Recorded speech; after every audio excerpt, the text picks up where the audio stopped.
Dios les bendiga, hermanos. Bienvenidos a la casa del Señor. ¿Cuántos están felices por estar aquí? Gracias a Dios porque me permite poder predicar su palabra aquí en la iglesia central de Apastepeque. Así que, hermanos, vamos a aprovechar el máximo este tiempo para poder profundizar en la palabra de Dios. Así que vamos a orar para que Dios dirija el estudio de su palabra. Oremos. Bendito Señor que estás en el cielo, santificado sea tu nombre. Gracias porque nos permites poder predicar tu palabra en esta ocasión. Bendice a tu pueblo, bendice a tus hijos.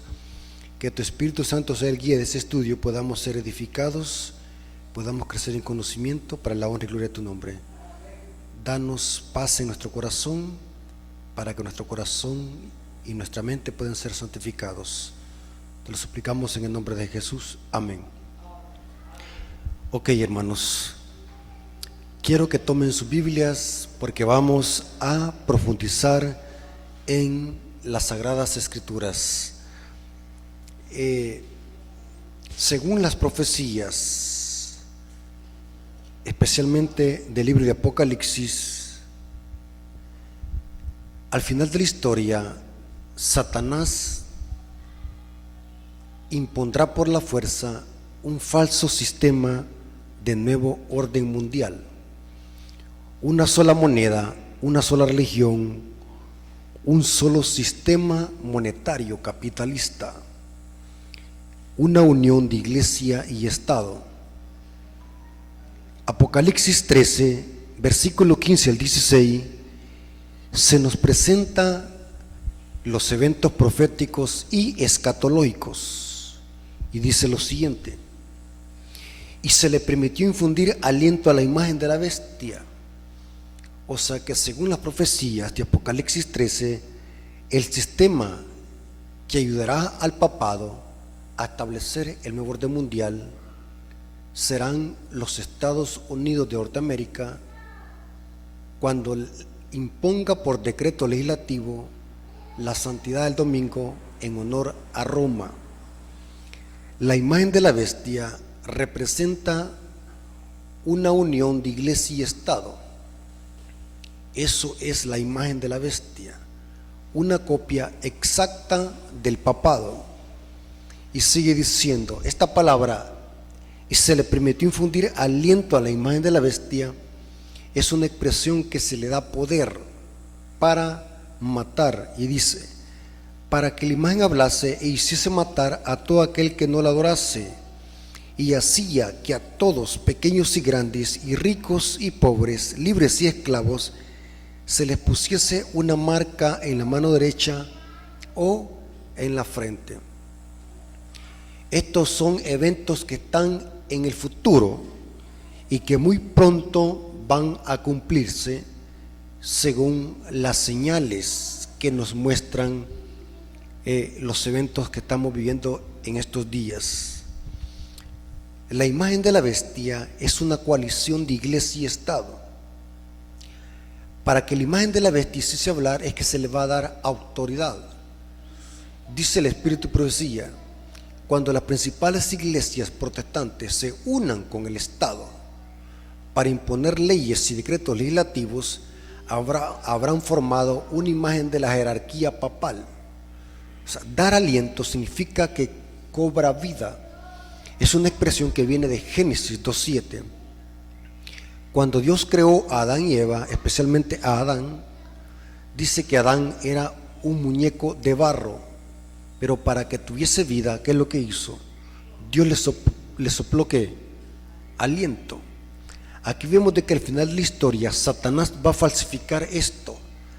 Dar aliento a la imagen de la bestia representa que esta coalición va a cobrar vida, pero para perseguir a los que se opongan a este falso sistema de nuevo orden mundial.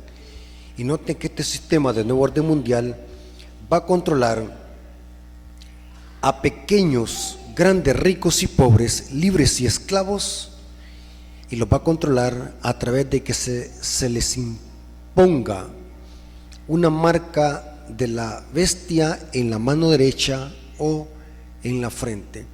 Estos son términos simbólicos. El protestantismo apóstata creen de que esto es literal, una marca literal. Esto es inconsistente interpretar las profecías de esa manera. La frente es un símbolo de intelecto. La marca de la bestia es una marca indeleble de rebelión al obedecer mandamientos y tradiciones de este sistema que se le llama la bestia y la imagen de la bestia. La marca de la bestia en la mano es un símbolo de que muchos al final de la historia van a integrar este falso sistema de nuevo orden mundial siguiendo tradiciones y mandamientos de este sistema por conveniencia, por temor a perder su vida o a morir de hambre. La mano está asociada con el trabajo en términos simbólicos en Apocalipsis. Ahora, la pregunta que viene a continuación es la siguiente: si estos eventos escatológicos y proféticos están al final de la historia, que muy pronto van a suceder, ¿será que todo el mundo se doblegará o seguirá a este sistema? ¿O será que habrá un remanente que se va a oponer a esta coalición de iglesia y Estado? Sí, va a haber un remanente. Recuerden de que durante toda la historia siempre ha habido un remanente. Siempre que ha habido una apostasía, Dios ha tenido que un remanente fiel. Y por ejemplo, en los días del diluvio, ¿quién fue el remanente fiel? Noé. En los tiempos de cuando Acab se unió con la Jezabel prostituta, ¿quién era el remanente en ese entonces? Elías. ¿Sí? Siempre Dios ha tenido que un remanente fiel. En la historia de Caín y Abel, ¿quién era el remanente fiel ahí? Abel. Siempre Dios ha tenido un remanente. La palabra remanente significa alguien que queda fiel e ileso después de una apostasía. Siempre, sin excepción, Dios siempre ha tenido un remanente. Y cuando estos eventos proféticos que acabamos de leer se llegan a su clímax, porque estamos viendo las bases de este nuevo orden mundial, esas reuniones que está haciendo el Papa Francisco para echar a andar la reducción del cambio climático, pero solamente es una cortina de humo para echar a andar el domingo. Ellos le llaman el sábado verde. La agenda geopolítica del Papa Francisco para gobernar el mundo con la falsa religión y así gobernar a todos los poderes políticos y religiosos del planeta Tierra. O sea que estamos viendo las bases de lo que viene al final. Y como pueblo de Dios debemos de estar preparados, hermanos. Debemos estar preparados no solamente espiritualmente, sino también intelectualmente, conociendo estos eventos proféticos y apocalípticos, porque de lo contrario seremos engañados. La Biblia dice que esta terminología de una imagen de la bestia y matar a todo aquel que no la adorase viene de una historia del libro de Daniel. Inclusive el libro de Apocalipsis tiene más de 1000 referencias que vienen del Antiguo Testamento. Estas expresiones que encontramos en Apocalipsis 13, 15 al 16 son elementos que vienen de Daniel capítulo 3. O sea que por eso es que es bien importante, hermanos, estudiar Daniel y Apocalipsis juntos, porque son dos libros hermanos que armonizan. Daniel es la profecía y Apocalipsis es la revelación. Inclusive Apocalipsis en el griego significa revelación o correr el velo.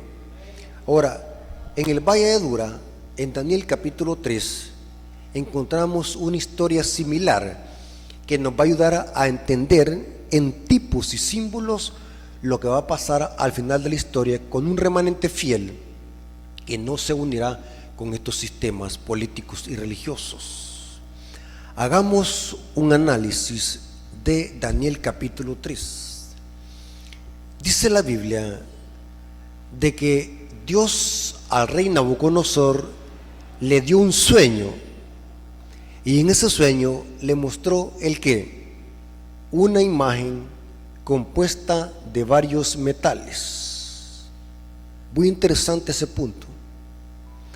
Los metales eran oro, plata, bronce, hierro y hierro mezclado con barro. Y después se desprende una gran roca, una gran piedra, no con mano humana, y golpea los pies de la imagen y se desborona, y Dios levanta un reino que jamás será destruido. Le estoy parafraseando para que entiendan lo que vamos a estudiar. Al rey Nabucodonosor se le olvida después el sueño. Manda llamar a los astrólogos y los adivinos para que le mostraran el sueño y el significado. Y ninguno de los brujos pudo dar lo que había soñado el rey, ni tampoco la interpretación. Eso es evidencia que el diablo no puede leer los pensamientos. El diablo no puede leer lo que nosotros pensamos, solamente Dios. Porque a lo contrario, el diablo a través de los brujos de Babilonia hubiese dado lo que el rey había soñado y la interpretación del sueño, pero no pudieron. Pero dice la Biblia que Daniel le explicó al rey la interpretación del sueño y lo que había soñado. Cuando el rey supo la interpretación del sueño, no le pareció al rey Nabucodonosor. ¿Por qué decimos que no le pareció? Porque el rey sabía perfectamente bien de que él y su reino Babilonia no iba a permanecer para siempre. Así que el rey, ¿saben qué es lo que hizo? En Daniel 3 vemos de que el rey manda a levantar una imagen, y la imagen no era como Dios se la había mostrado en el sueño, con diferentes metales. La imagen del rey la manda a construir de solo oro. ¿Qué está haciendo el rey ahí? Está desafiando el poder de Dios. Está diciendo: yo tengo el control de la historia, no es Dios. Yo tengo el control. Yo y mi reino permanecerán eternos y nunca van a ser destruidos. Yo quiero ser toda la estatua de oro. No le pareció que solamente la cabeza iba a ser de oro. Él quería gobernar para siempre. Le quería quitar la soberanía a Dios, el poder a Dios, y cambiar el curso de la historia. El rey quería cambiar los tiempos de Dios. El rey quería cambiar el calendario profético de Dios. Pero no es el rey que tiene el control. No son los reyes políticos y los magnates de la tierra que tienen el control del planeta y de la historia. El que está en el control del universo es Dios. O sea que el rey lo que está haciendo es oponiéndose a Dios y a su gobierno. No podía tolerar ser solamente la cabeza de oro. Quería ser que todo. Quería gobernar para siempre el rey Nabucodonosor y su reino. La estatua que Dios le reveló en sueño a Nabucodonosor con diferentes metales es un símbolo. Nosotros creemos de que esos metales representan solamente las naciones que iban a gobernar después de Babilonia. Babilonia, Medo-Persia, Grecia, Roma unida con el barro, la iglesia y el Estado.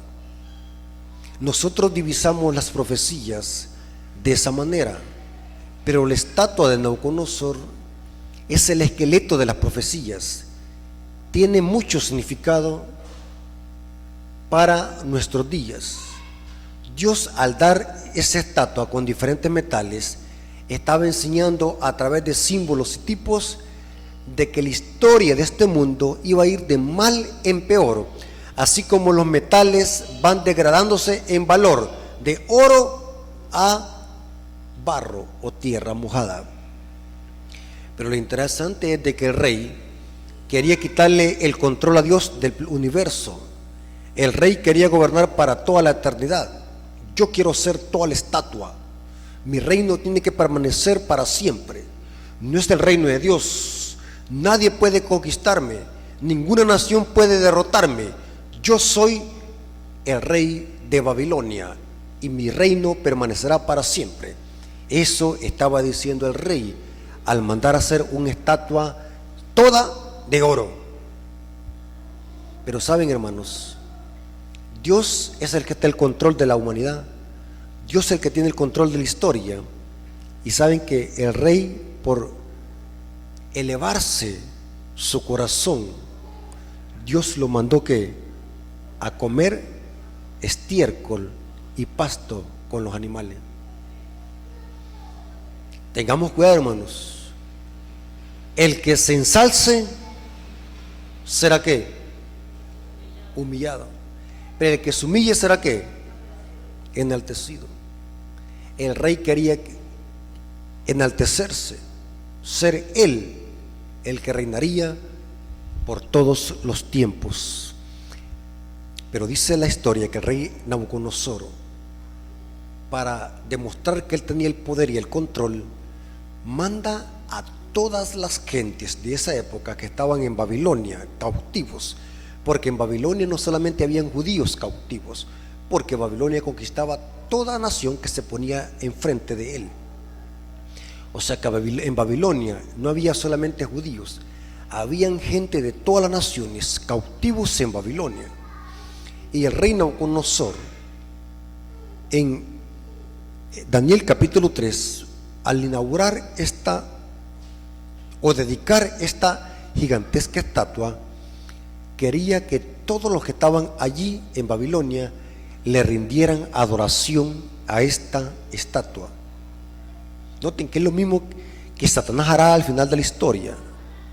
Aunque en Daniel estamos viendo algo literal, una historia literal, los elementos encontrados en Apocalipsis deben de entenderse simbólicamente. ¿Me estoy dando a explicar, hermano? El rey Nabucodonosor dio una orden de que todos adoraran a su imagen cuando oyesen los instrumentos de música. Y el que no la adorase, ¿qué iba a pasar? Hubo un decreto de muerte. ¿Cuál era ese decreto? Que se echaran al horno de fuego calentado 7 veces. Noten que en Babilonia, en esta ocasión, hubo una coalición de iglesia y Estado. Hubo un decreto de muerte. La bestia, que es en este caso Nabucodonosor, manda a levantar una imagen y da un decreto a todo aquel que no la adorase. Pregunto, ¿hubo un remanente en el Valle de Dura que no adoró la estatua? ¿Quiénes eran? Hubieron 3. Noten que el pueblo de Dios ha sido siempre que la minoría. De miles que habían en Babilonia, imagínense, habían miles de judíos también allí. ¿Por qué solamente 3 hebreos se quedaron fieles? ¿Qué pasó con los demás del pueblo de Dios que estaban allí? ¿Qué pasó? Hubo también una apostasía allí en Babilonia. Hubo una apostasía del pueblo de Dios, porque imaginémonos que allí no habían solamente 3 hebreos, habían muchos judíos allí que conocían la ley de Dios. Pero ¿qué pasó entonces? Si solamente 3 hebreos se quedaron de pie, que no iban a adorar la imagen del rey, ¿qué pasó con los demás judíos que estaban allí? Apostataron. ¿Será que al final de la historia muchos de los que integran la iglesia adventista van a apostatar también cuando vengan los eventos futuros? ¿O cree que todos los que estamos en la iglesia vamos a salvarnos? ¿Ah? ¿Saben, según las profecías, dónde está la mayoría del pueblo de Dios? ¿Dónde está? En Babilonia. Allí está la mayoría del pueblo de Dios que se va a salvar, que aún no conocen el mensaje, pero les va a llegar el mensaje tarde o temprano, y van a salir de estos sistemas y van a integrar las filas del pueblo de Dios, y los que nos jactamos de ser la iglesia verdadera, e iremos a engrosar las filas de la oposición para andar decapitando a nuestros hermanos. Eso dice el conflicto de los siglos, hermano. Tremendo, hermano. Se convertirán en los enemigos más encarnizados, dice. Tremendo, hermanos. Va a haber una apostasía, pero al final de la historia va a haber un remanente, igual como los 3 hebreos, Sadrach, Mesach y Abednego, que eran nombres babilónicos, pero que se mantuvieron fieles en Babilonia. ¿Qué podemos nosotros aprender, hermanos, de esta historia? Podemos sacar muchas enseñanzas espirituales. ¿Qué podemos aprender de esto? No importa dónde el pueblo de Dios esté, si está con Cristo, va a serle fiel, aun si está en la mera corrupción. Claro, el que no la busca. Una cosa es buscar la corrupción y otra cosa es ser fiel cuando estamos viviendo en la corrupción sin buscarla. Sí. Daniel y sus 3 amigos no buscaron ir a Babilonia, los llevaron cautivos. Pero en Babilonia, una ciudad idólatra, estos jóvenes se mantuvieron fieles en una nación diabólica, podemos decir así, Babilonia. Entonces, hermanos, ¿qué podemos nosotros extraer de este principio? No importa dónde nosotros estemos, si somos de Cristo, tenemos que reflejar el carácter de Cristo, no importa dónde estemos. El símbolo Babilonia en la profecía simboliza idolatría y pecado. Ahora, dice la Biblia que 3 hebreos se quedaron fieles en esta grande apostasía. 3. Y con una fe a prueba de balas. Porque estos jóvenes dijeron: aunque Dios nos defienda o no nos defienda, pero no adoraremos tu imagen. Tremendo, hermanos. Aquí hay otra enseñanza que podemos nosotros extraer para nuestra vida espiritual. Un ejemplo: aunque me aplacen la materia, no iré a hacer el examen en sábado. Aunque me quiten el trabajo, no quebrantaré la ley de Dios. Aunque me diga que me van a despedir del trabajo, no quebrantaremos la ley de Dios. Aunque me amenacen a muerte, no quebrantaré la ley de Dios. Hermanos, van a disculpar la palabra que les voy a decir. Nosotros somos tan canallas que por cosas insignificantes quebrantamos la ley de Dios. Por cosas insignificantes. Por ejemplo, hay hermanos de que trabajan los sábados solamente porque les dicen de que les van a quitar su trabajo, los van a despedir. Eso, nadie se muere porque le quiten el trabajo. Se puede rebuscar uno de otra manera. Pero por cosas insignificantes. O hay otros que porque les van a aumentar el sueldo. Yo te voy a aumentar más el sueldo, ven y trabaja el sábado. Y hermanos que ceden.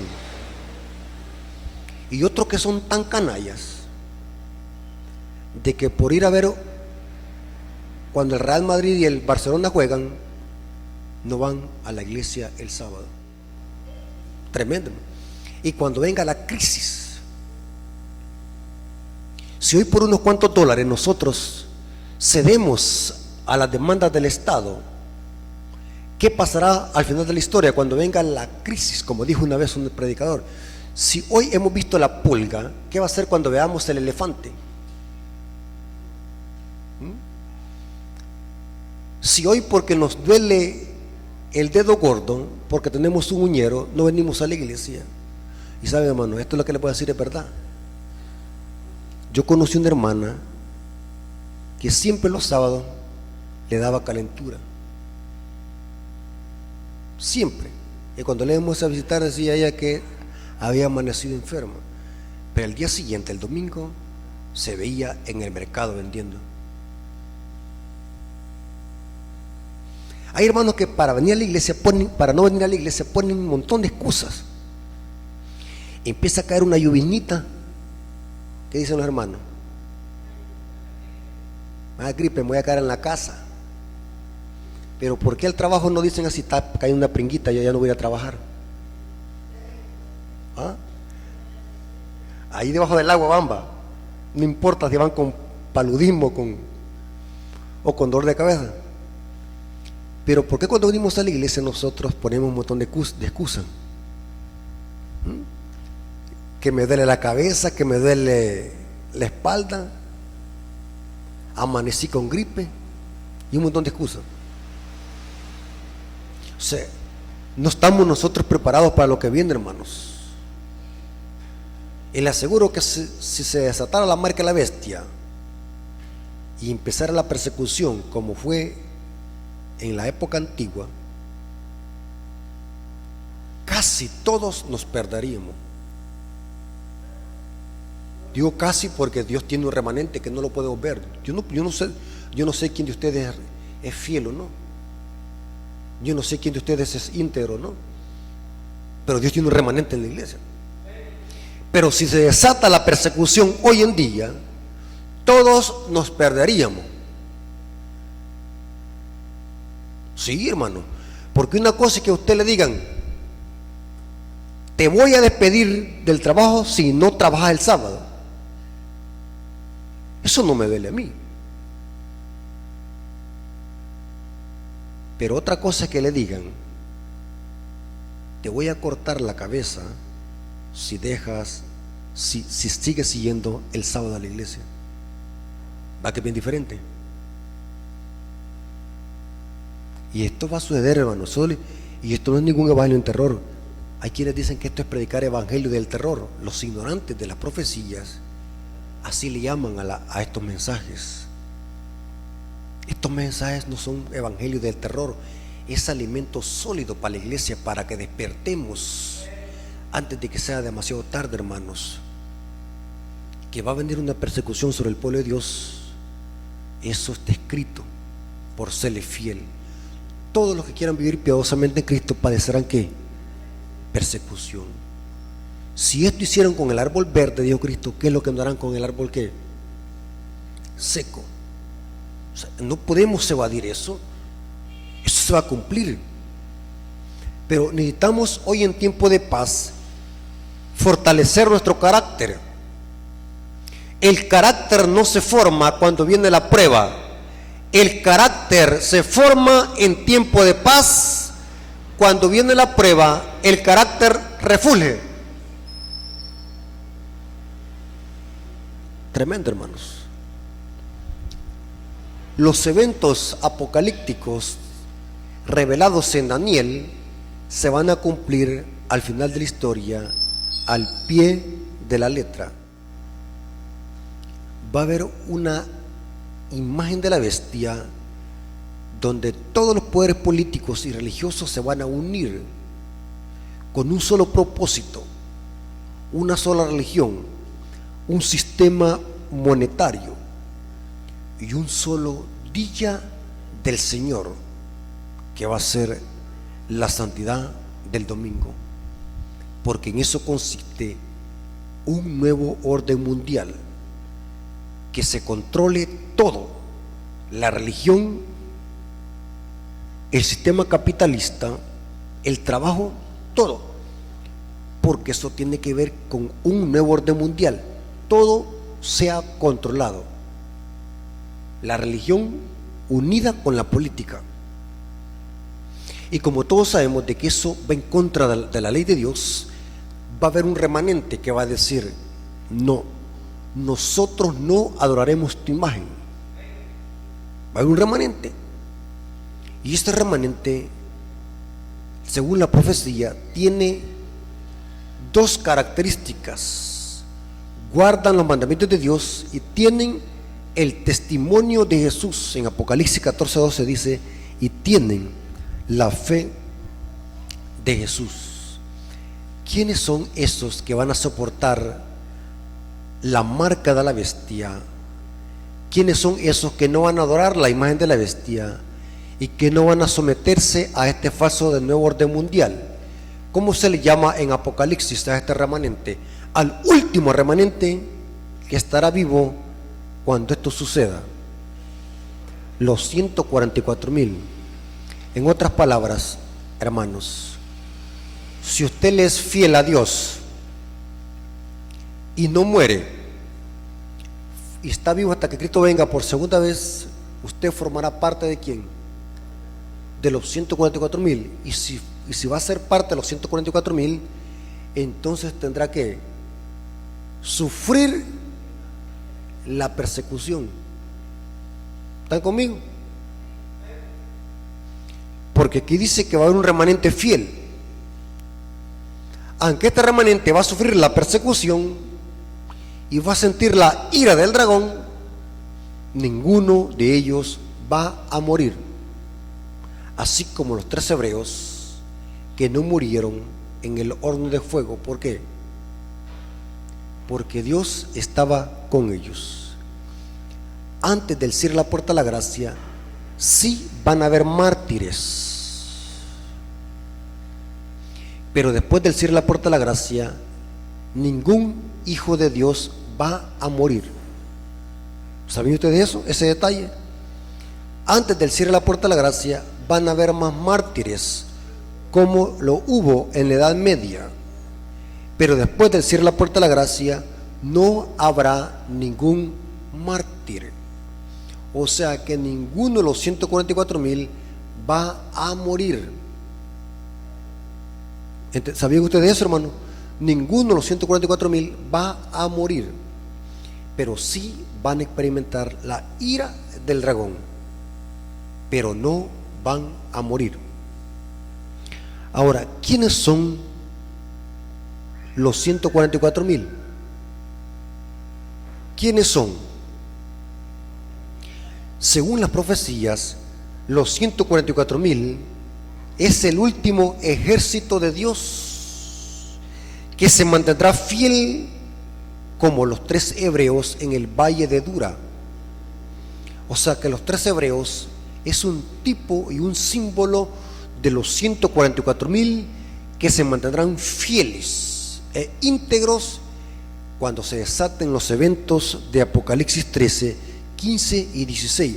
Son los que van a decirle no a la marca de la bestia, son los que van a denunciar la marca de la bestia y son los que van a denunciar a estos sistemas políticos y religiosos. Los 144,000 son los que van a mantenerse fieles en un mundo de rebelión y apostasía cuando se decrete el decreto de muerte por la bestia. En Apocalipsis 12:17 se nos dice lo siguiente: entonces el dragón se llenó de ira contra la mujer y se fue a hacer guerra contra el resto. Esta expresión resto es del griego loipos, que significa el sobrante o remanente. Esa expresión remanente es una referencia a los 144,000, porque son los únicos que soportarán la ira del dragón al final de la historia. Nosotros le hemos aplicado este versículo a la iglesia adventista del séptimo día y está correcto que hagamos esa aplicación. Estoy hablando de Apocalipsis 12:17, pero en realidad el texto, la explicación original del texto no se refiere en sí a toda la iglesia adventista, se refiere única y exclusivamente al remanente de los 144,000 que son los que soportarán la ira del dragón. ¿Están conmigo? Porque dice Apocalipsis 12:17, entonces el dragón se llenó de ira contra la mujer. Esta expresión es el periodo donde, durante la Edad Media, que el papado persiguió a la iglesia, a la mujer, durante 1260 días. Pero dice el siguiente versículo, la siguiente estrofa del versículo: y se fue a hacer guerra contra el resto de la descendencia de ella. Esta palabra de descendencia es loipos, o sea, remanente, lo último, el último resto. Tienen que ser los 144,000, porque son los que soportarán la ira del dragón. Y aquí dice: contra los que guardan los mandamientos de Dios y tienen la fe de Jesús. O sea que en este mundo de rebelión habrá un remanente fiel al final de la historia, que va a exaltar la bandera de Dios. ¿Cuál es el estandarte de este pueblo, de este remanente? Guarda los mandamientos de Dios y tiene el testimonio de Jesús. Sadrach, Mesach y Abednego es un tipo o un símbolo de los 144,000. Pero dice la profecía que estos 3 hebreos, por mantenerse fieles, fueron lanzados al horno de fuego, pero no fueron quemados. ¿Por qué no fueron quemados? Porque estos hijos de Dios andaban conforme al Espíritu, en obediencia a la ley de Dios, que representa en profecía el horno de fuego. Porque toda la historia es una tipología de lo que va a pasar al final de la historia con el pueblo de Dios por serle fiel al Dios. ¿Qué representa entonces el horno de fuego? El fuego en la Biblia representa prueba, la prueba. ¿Qué es el horno de Dios o este horno en los últimos días? El tiempo de angustia ¿de qué? De Jacob. ¿Quiénes son los únicos que van a pasar por el tiempo de angustia de Jacob? Son los 144,000. Noten qué interesante. Noten lo que dice Daniel 12:1. En aquel tiempo se levantará Miguel, el gran príncipe. ¿Cuándo es que Miguel se va a levantar? En aquel tiempo. ¿Cuál tiempo? Para entender cuál tiempo, debemos de estudiar los versículos 40 al 45 de Daniel 11. O sea, en Daniel 11, versículos 40 al 45, vemos en lenguaje simbólico lo mismo que dice Apocalipsis 13. El rey del norte levantará sus tiendas sobre los mares y no tendrá quien le ayude. Es una referencia a cómo al papado, el rey del norte, se le va a recobrar su poder perdido en el año de 1798. Se le va a sanar su herida mortal, ayudado por la segunda bestia de Apocalipsis 13, porque quien erige la imagen de la bestia va a ser la segunda bestia de Apocalipsis 13, que tiene cuernos semejantes a los de un cordero, pero habla como dragón. O sea que Daniel 11, 40 al 45 debe de estudiarse en una forma paralela a Apocalipsis 13. ¿Están conmigo? Porque Miguel se va a levantar cuando el rey del norte levante sus tiendas sobre los mares y no tendrá quien le ayude. Porque dice que noticias del oriente y del norte lo atemorizan al rey del norte, y el rey del norte se levanta para matar y destruir a muchos. O sea que va a haber otra persecución. Pero ¿qué es lo que lo enoja al rey del norte? Las noticias del oriente y del norte. Lean Daniel 11, 40 al 45. ¿Qué son las noticias del oriente y del norte? Tengo un estudio en mi canal donde hablo de los puntos cardinales donde hay luz y qué representan en lenguaje simbólico.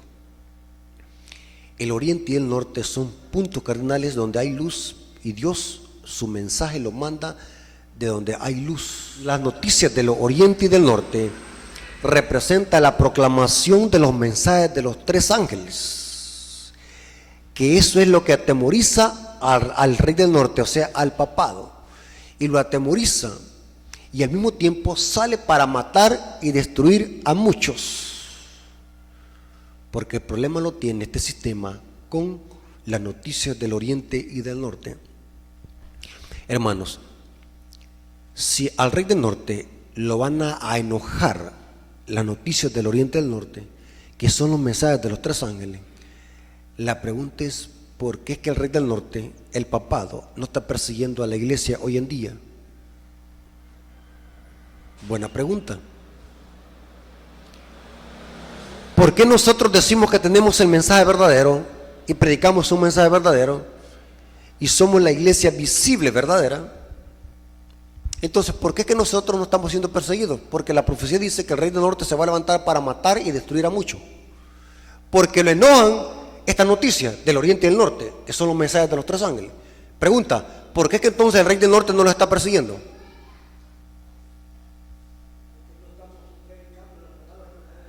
Correcto. ¿Y saben por qué también? Porque no estamos viviendo en armonía con lo que predicamos.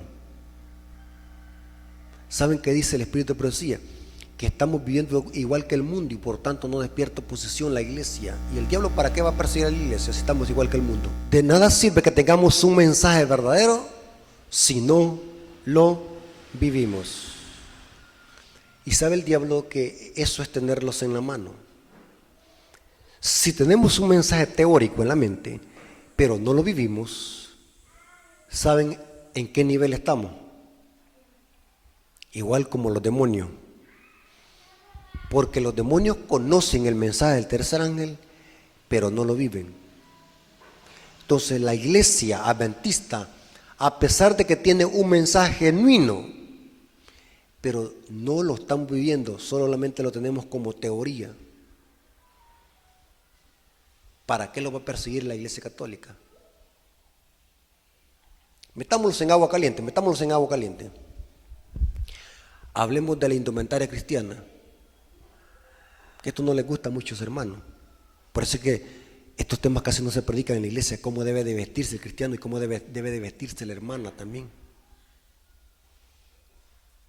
Hablemos de la indumentaria cristiana. Hoy en día es difícil distinguir una hermana de la iglesia con una impía del mundo. Aunque usted no lo crea. Y dice el Espíritu por sí eso. Que la iglesia no es perseguida porque no despierta oposición, porque se ha conformado a las costumbres del mundo. ¿Para qué el diablo lo va a perseguir? ¿Para qué el rey del norte lo va a perseguir? Comemos lo mismo que el mundo come. Vemos lo mismo que el mundo ve. Nos vestimos como el mundo se viste. Y saben que hoy en día, hermanos, al predicar un tema uno de la indumentaria cristiana, cómo debemos de vestirnos como cristianos, empiezan a retorcerse las hermanas y los hermanos y empiezan a decir de que uno es fariseo y legalista, que Dios solamente mira el corazón. ¿Han ustedes escuchado esa clase de argumentos apóstatas? Hermano, Dios no ve la ropa, Dios ve el corazón. Y vienen con minifaldas, con el pelo todo pintado. Y esto no, igual que el mundo, no hay oposición. Los cultos empiezan a las 8:45 y venimos llevando a las 10, como que si jugamos, van a disculpar la palabra, hermano, como que si fuéramos perros mojados.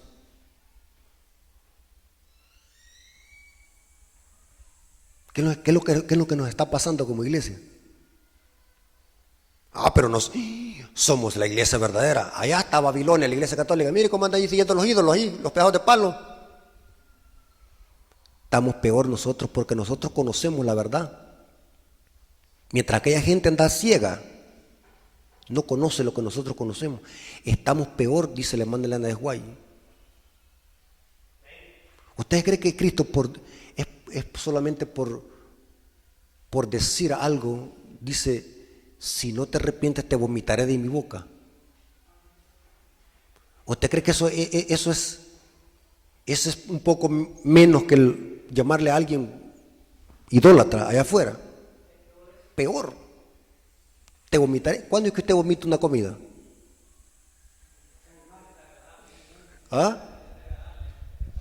Cuando le da asco. no despierta oposición la iglesia. ¿Para qué el papado lo va a perseguir? Noten. Porque el rey del norte se va a levantar para matar y destruir a muchos. Porque ¿qué es lo que lo enoja? Las noticias del oriente y del norte lo espantan y lo enojan. Y cuando el rey del norte se levante para matar y destruir a muchos, es entonces que Miguel se levanta para liberar a ¿quién? Al pueblo de Dios. Pero quise hacer ese paréntesis. La iglesia está viviendo igual que el mundo. Y cuando hablo de iglesia estoy hablando a nivel mundial, hermanos. En la iglesia adventista ha entrado una gran ola de mundanalidad. Pero ola de mundanalidad, hermano. Comenzando desde la moda. A una iglesia adventista, no voy a decir dónde, hermanos, porque hay que decir el pecado, no. Nunca más me volvieron a invitar a una iglesia adventista, porque el tema que llevé es hablar de la indumentaria cristiana, cómo deben de vestirse las hermanas y los hermanos. Les cayó como balde de agua caliente a las hermanas ahí cuando estaba predicando, y más que eran de la junta la mayoría. Jamás me volvieron a invitar. Y un hermano me dijo: mire, hermano, le queremos informar que usted no puede ir a predicar a la iglesia porque usted el tema que predicó muy fuerte.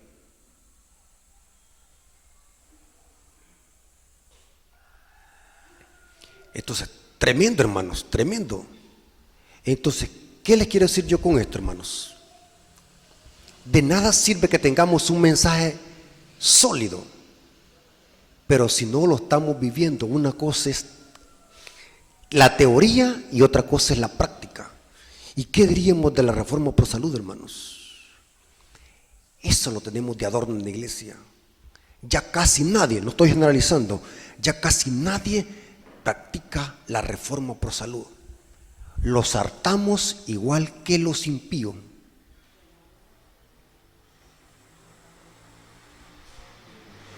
Tremendo, hermano. Sí, la reforma pro salud es un mensaje que tiene que ver con, dice Leonel de Guay, que la reforma pro salud es el brazo derecho del mensaje de los tres ángeles.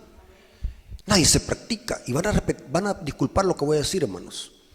Comenzando de nuestro liderazgo, no se practica la reforma pro salud. ¿Y cómo yo voy a predicar algo que no lo practico? O sea, estamos mal. Y saben, una característica de que alguien anda mal espiritualmente es de que se enoja cuando le predican el tema fuerte. ¿Ya han visto ustedes, hermanos, que se enojan? Cuando alguien se enoja cuando le predican la verdad es porque está viviendo en la mentira. ¿Saben ustedes, hermanos? Cuando alguien se retuerce porque se está predicando la verdad, téngalo por seguro. Aunque no sea Dios para conocerle el corazón, es una evidencia que esa persona anda mal. Cristo dijo: por su fruto, ¿qué? Se enojan cuando se predica un mensaje fuerte, cuando es un mensaje de exhortación. Este hermano es un fariseo. Este hermano está atacando a la iglesia. ¿Ya han visto ustedes, hermanos, que así dicen, hermanos que ignoran la Biblia y el Espíritu de profecía? Cuando se predica un tema fuerte, ¿qué es lo que dicen? Este hermano está atacando a la iglesia. ¿Cuántos han oído ustedes esa clase de argumentos apóstatas? O sea que para caer bien entonces con la iglesia hay que predicarle solamente de que Cristo nació en el pesebre y que Zaqueo se subió a un árbol de sicómoro. No hay que tocar temas fuertes, porque si tocamos temas fuertes hoy, ¿qué? Los hermanos se van a enojar y van a empezar a decir: este hermano es agarrista o es un disidente.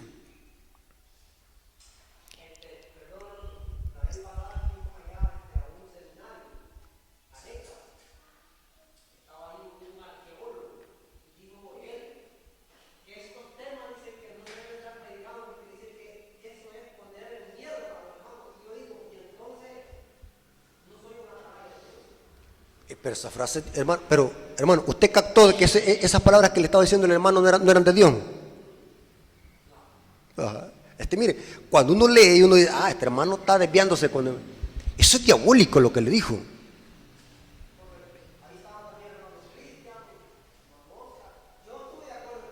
Así, es verdad que así dijo, hermano. ¿Quién estaba ahí? Ah, no fue. Pero tremendo, así le dijo el hermano. Como dijo que no había que predicar estos temas porque era ponerle miedo a la iglesia.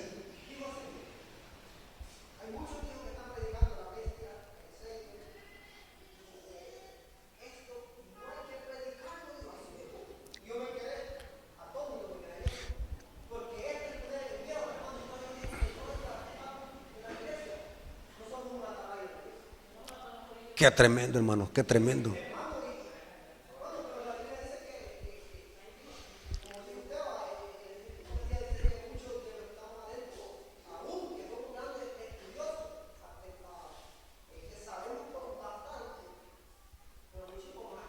Sí, hermano. ¿Y saben algo, hermano? Si ustedes leen el espíritu de profecía del derecho y al revés, Elena de White siempre insiste que estos temas deben de predicarse en la iglesia y deben de preparar la iglesia para lo que viene al final de la historia. Eventos del último día. Hay muchos libros primeros escritos. Hermano, leamos para que no seamos engañados. Y saben, hermano, yo en su lugar le hubiera respondido al hermano que no escrito está. ¿Qué dice que era? Arqueólogo. Arqueólogo. Se supone que era también teólogo. Gran estudiado. Yo le hubiera respondido con respeto. Yo me hubiera parado y le hubiera dicho, hermano, discúlpeme, ¿me puede dar la palabra? Y nadie habló, nadie habló allí. Yo si hubiera estado ahí me hubiera picado la lengua por hablar. Hermano, esto, ¿ah? hermano, pero esto que estoy predicándole aquí, hermano, es la pura crema del mensaje adventista. Es lo que está en los mensajes de los 3 ángeles. Dice la hermana Elena de White que hay que desenmascarar al papado. Y este sistema dice, en las escuelas y en los colegios, en todos los lugares, en las iglesias, hay que desenmascararlo, hay que hacer resonar la alarma. Porque ese tema ha hecho tanto daño al pueblo de Dios y a la iglesia durante toda la historia, hermanos. Trató de cambiar la ley, persiguió a la iglesia, se levanta contra Cristo. Hay que desenmascararlo este sistema. Todo tiene nombre de blasfemia. Persigue al pueblo de Dios, enseña falsas doctrinas y tradiciones. Entonces, ¿cómo es posible que vamos a estar los callados, hermanos? Si este es el mensaje que la iglesia debe predicar, este es un mensaje de exhortación y de amonestación. Dígame, hermano, ¿de qué me sirve que yo le venga a hablar a usted de temas sentimentales y sensacionalistas? Eso lo que va a hacer es tranquilizarle la conciencia y no lo va a preparar para lo que viene. Pero esas son frases muy comunes, hermanos. Esas frases que usted me acaba de decir se están usando mucho en la iglesia. Hermano, no hable muy fuerte porque eso daña a la iglesia. Eso da miedo. No hay que predicar eso porque eso da miedo.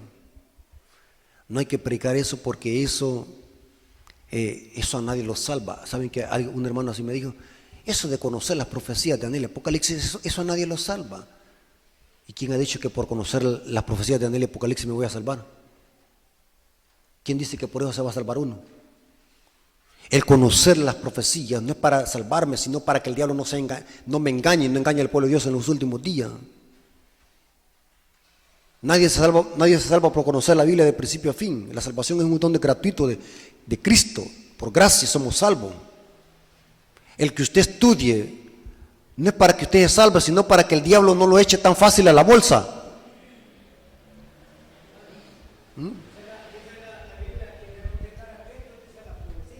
Sin profecía el pueblo, ¿qué? Como una antorcha. Amén, así dice, gloria a Dios. El apóstol Pedro, debemos estar atentos a la palabra profética más segura.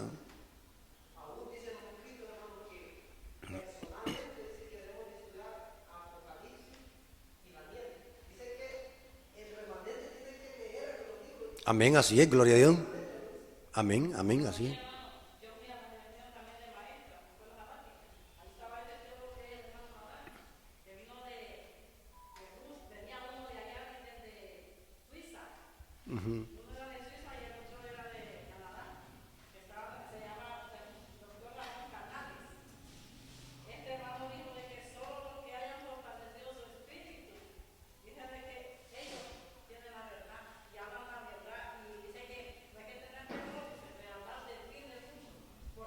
Amén.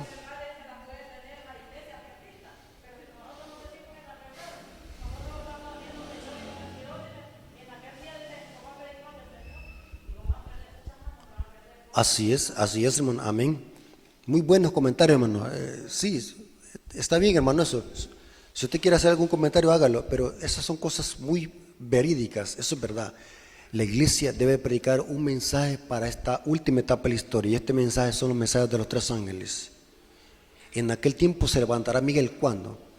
Cuando el rey del norte vuelva a matar y a destruir. Los 144,000 van a pasar por un tiempo de angustia de Jacob. Y para terminar, si usted está vivo y es fiel, formará parte de los 144,000.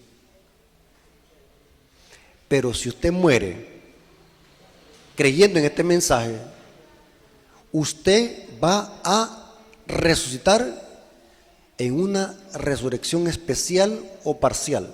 ¿Sabían ustedes eso, hermano? Este es un tema exclusivo de la iglesia adventista. El protestantismo no conoce este mensaje. Ningún adventista va a resucitar en la resurrección total que dice Pablo en 1 de Tesalonicenses 4:13 al 18. Ninguno. ¿Cuántos sabían ustedes de eso? Los que van a resucitar en la resurrección total que dice Pablo, y los muertos en Cristo resucitarán primero, son desde Abel hasta 1844. De 1844 en adelante, hasta que se cierre la puerta de la gracia y muera el último mártir, resucitarán en una resurrección especial que va a suceder antes de la venida de Cristo.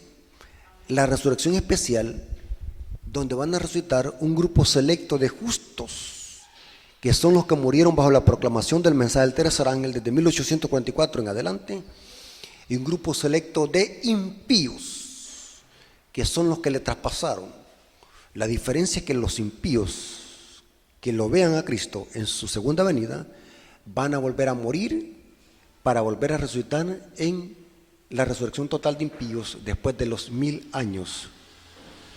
Mientras que esos justos que resucitan en la resurrección especial esperan que los 144,000 salgan de las cárceles para así unirse con ellos y poder ver la venida de Cristo de principio a fin. Por eso son bienaventurados los que mueren de aquí en adelante, los muertos que mueren en el Señor. Dice Apocalipsis 14:13, son los que mueren bajo la proclamación del mensaje del tercer ángel. O sea que la resurrección especial o parcial sucede entre la sexta y séptima plaga. El gran terremoto de la séptima plaga hace que los justos que murieron bajo la proclamación del mensaje del tercer ángel resuciten y salgan de sus tumbas, mientras que este gran terremoto libera a los 144,000 vivos que están en las cárceles, abren las cárceles. ¿Cuántos sabían ustedes eso?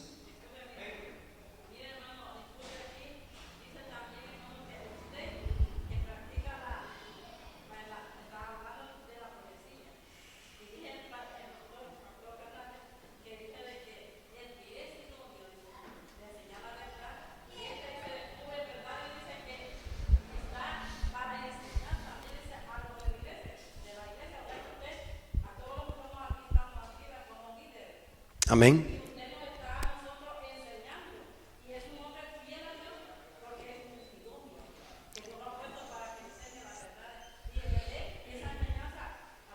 A la iglesia, la sana doctrina, sí.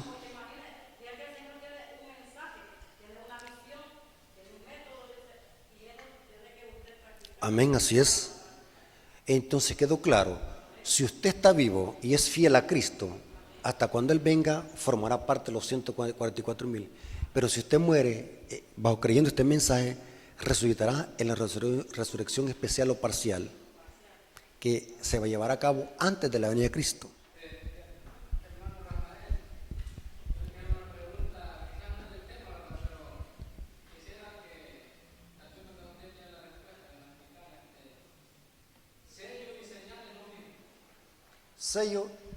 Sello y señal. Según la Biblia, sí. según Romanos 4:11, sello y señal se puede usar intercambiable en la Biblia. Cuando Pablo dice, hablando de la circuncisión, y recibió la señal y recibió la circuncisión como señal y como sello. O sea, se puede usar intercambiable. Señal o sello es como una marca que se imprime para identificar que eso es de Dios. Dios reconoce a los suyos por esa señal y por ese sello. Se puede usar intercambiable. Es lo mismo en la Biblia.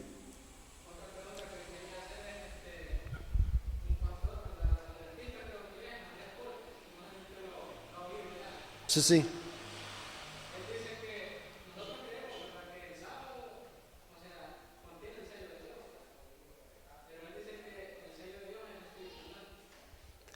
Él dice eso. No, no, tampoco, hermano. No, hermano. ¿Cuántos siguen mi canal, hermano, en YouTube? Aquí. Entonces, parece que fue un día de esta semana, yo prediqué sobre qué es el sello de Dios en una forma profunda. Es un error decir de que el Espíritu Santo es el sello. Eso lo enseñan las iglesias protestantes para atacar la verdad del sábado. Y es una media verdad decir de que el sábado es el sello de Dios. ¿Saben ustedes eso? Es una verdad, pero es una media. Porque no todos los que guardan el sábado serán sellados, dice el Espíritu de Profecía. No todos los que profesan guardar el sábado serán sellados. Eso lo dice. Yo les recomiendo que vean ese tema sobre el sello de Dios. ¿Saben qué es el sello de Dios? El sello de Dios es tener el carácter de Cristo. Y los que tienen el carácter de Cristo guardan el sábado como señal externa. Pero hay una señal interna que es la transformación del carácter. Usted puede estar todos los sábados aquí en la iglesia, pero es posible que esté perdido y no tenga el carácter de Cristo. O sea que el sábado es la señal externa que nos identifica que somos verdaderos hijos de Dios, pero la interna es la transformación de carácter.